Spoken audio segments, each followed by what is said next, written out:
Ini Presiden terpilih Prabowo Subianto sudah memanggil sejumlah nama yang digadang-gadang akan menjadi calon menteri untuk mengisi beberapa posisi strategis di pemerintahannya. Apa yang bisa Anda telaah dari fenomena ini? Kalau dilihat pertama, susunannya cukup besar dibandingkan dengan susunan kabinet sebelumnya, di mana menteri-menteri jumlahnya bertambah, kemudian juga kemungkinan besar wakil menteri juga semakin banyak, yang menandakan kemungkinan besar presiden terpilih Pak Prabowo akan lebih memperbanyak untuk memberikan fokus ke banyak wilayah, yang harapannya dari sisi industri juga bisa merespon dengan baik. Tapi di sisi yang lain adalah tentunya kita lihat udah ada beberapa nuansa untuk memberikan beberapa pos kepada partai-partai pendukung maupun pihak-pihak yang mendukung selama Pilpres kemarin. Yang ini diharapkan walaupun itu area di sekitar dari Bapak Presiden sendiri, itu kemudian juga diharapkan untuk tetap profesional dan memberikan yang terbaik. Oke, Mbak Esa bagaimana melihatnya? Karena kalau misalkan kita melihat dari segi market sendiri memang meresponnya sangat baik, tapi kalau kita lihat secara general sebenarnya apa yang mungkin lagi ada di benak secara psikologis dari para investor saat ini melihat kondisi saat ini? Audisi menteri. Audisi, audisi menteri. Mungkin salah satu yang paling ditunggu tentu saja kita Pak market itu menunggu siapa sih Menteri Keuangan, dan dengan hadirnya Ibu Sri Mulyani di sana dengan 3 calon ya, mungkin calon Wamenkyu di sana, market minimal tenang bahwa ada Sri Mulyani di pasar yang akan mengguide mereka, dan keputusannya Ibu Sri Mulyani sudah sangat jelas ya bagaimana menjaga APBN prudent, kemudian sudah istilahnya sudah tahan banting dengan berbagai macam krisis. Jadi ketika ada mungkin ke depan ada persoalan gejolak apa, bisa lah dia udah tahu caranya bagaimana meredam gejolak itu. Tapi apakah kemudian Menteri Keuangan Ibu Sri Mulyani akan sampai akhir, kita kan tidak tahu karena ada berbagai macam gosip bahwa ada pembentukan badan, ada kemudian mungkin dia 1 tahun saja untuk mempersiapkan masa transisi, dan kita masih yang ditunggu. Tapi kalau kita lihat sebenarnya kalau sisi komposisi ekonominya mungkin kabinet ekonomi tidak terlalu berubah ya. Kita tidak tahu, mungkin belum tahu Menteri PUPR transportasi yang mungkin berubah ya dibandingkan periode yang sebelumnya. Karena kalau kita lihat ada Menteri Keuangan mungkin akan sama, mungkin BUMN juga akan sama, dan kita mungkin lihat nanti Menteri Maritimnya siapa, yang Menko-nya mungkin juga dari Pak Zulhas. Jadi sebenarnya banyak wajah-wajah lama yang sudah mungkin seharusnya kalau wajah-wajah lama ini udah langsung bekerja ya, tidak boleh ada lagi istilah belajar, tapi mereka sudah bekerja cepat. Jadi diharapkan dengan itu tidak ada lagi gangguan persoalan koordinasi dan mungkin masalah perencanaan dan lain-lain. Gitu. Tapi untuk Menteri Keuangan menarik karena wakilnya akan ada 3 orang. Ini apakah efektif, efisien, atau mungkin terlalu berlebihan?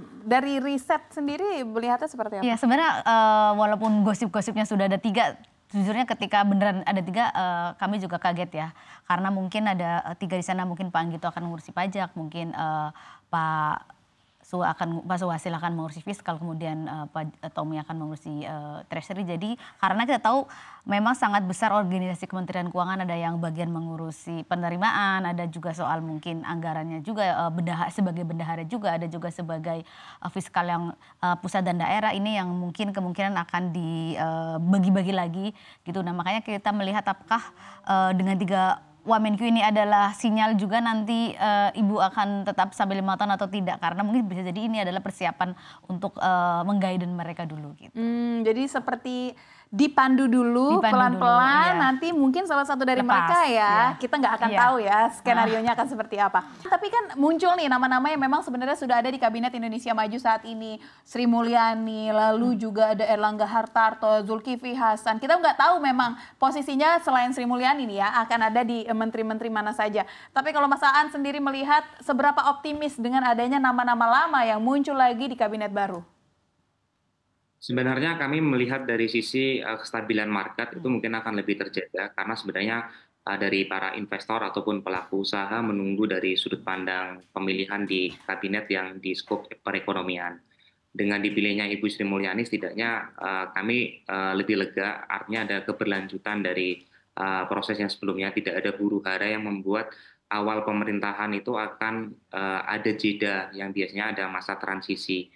Dan ini nanti akan memberikan kepercayaan diri di pasar, harapannya bisa langsung lepas landas di awal pemerintahan, di mungkin lebih ke kebijakan-kebijakan selanjutnya juga berkaitan dari visi Presiden Prabowo gitu, yang ini juga align dengan ada Bapak Airlangga Hartarto yang kemarin juga sudah di Menko Perekonomian, di Zulkifli Hasan, kemudian ada Erick Thohir. Ini kita melihat semua sebenarnya timnya lebih kompak kalau melihat dari sebelumnya, dan sebenarnya ekspektasi kita semua adalah lebih stable, karena kalau pemerintahnya stable kan menciptakan kepercayaan yang ada di pasar, dan pelaku-pelaku lebih antusias untuk datang ke Indonesia juga, dan hopefully juga kita memiliki harapan besar terhadap paling basic adalah rule of law. Ini harapannya nanti dari sisi selain dari sisi sektor perekonomian, kepastian terhadap hukum nanti ke depan juga akan diisi oleh orang yang memiliki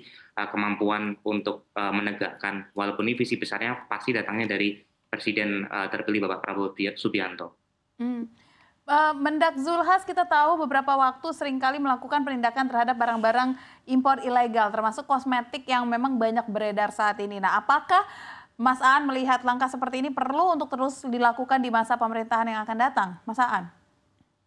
Ya, ini hal yang sangat penting untuk terus dilanjutkan, karena ini melihat dari sisi market itu pasti akan terganggu kalau hal-hal efek kejut seperti adanya Satgas untuk memberantas barang-barang ilegal dari impor itu di stop gitu, sehingga harus terus dilanjutkan dengan catatan lebih panjang dari si durasinya dan juga lebih luas dari sisi aksinya. Intensifikasi dan ekstensifikasi sangat penting dari tim Kementerian Perdagangan melalui Satgas. Tapi tidak cukup dari sisi barang yang ilegal, tapi juga akal-akalan dari pihak-pihak tertentu yang masuk ke pasar Indonesia dengan cara mengakali HS code yang masuk, kemudian juga akal-akalan untuk bisa membawa barang dari luar melalui cara-cara yang tidak tepat, itu juga harus ditindak juga lebih tegas. Karena kalau tidak, tentu itu akan merugikan para pemain-pemain lokal yang sampai hari ini jumlahnya terus bertambah. Dari diskusi terakhir juga di CNBC, jumlah bertambah itu tidak diimbangi dengan mereka bertahan dengan baik. Artinya banyak yang masuk, tapi juga banyak yang pergi karena tidak bisa bertahan di market yang sangat kompetitif.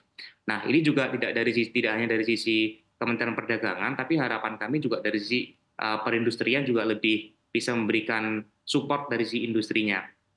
Karena industri ketika diberikan prioritas, maka reaksi yang ada pemain-pemain yang ada di industri tentu akan semakin bergairah dan akan terus juga bisa memberikan sentimen positif dan juga kontribusi positif terhadap perekonomian Republik Indonesia.